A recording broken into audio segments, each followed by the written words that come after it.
Hey guys, today we're going to review the Medicube Age-R Booster H. Is it worth trying? Let's find out. So, are you curious if beauty gadgets really make a difference or if they are just another trend? So, the Medicube Age-R Booster H is one of those hype devices that claims to upgrade your skin routine. So, the Booster H is designed to push serums and creams deeper into your skin using gentle electric pulses.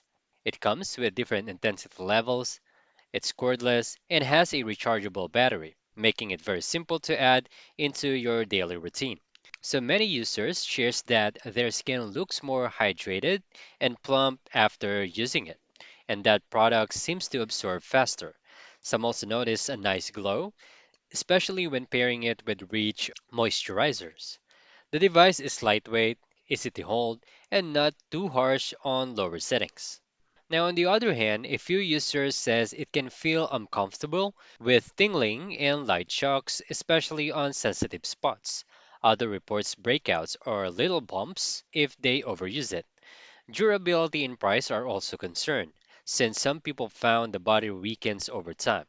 So overall, the booster H is not a magic, but it can give your skin noticeable boost if you use it carefully. And that's it. Thank you guys for watching. I'll see you in the next one.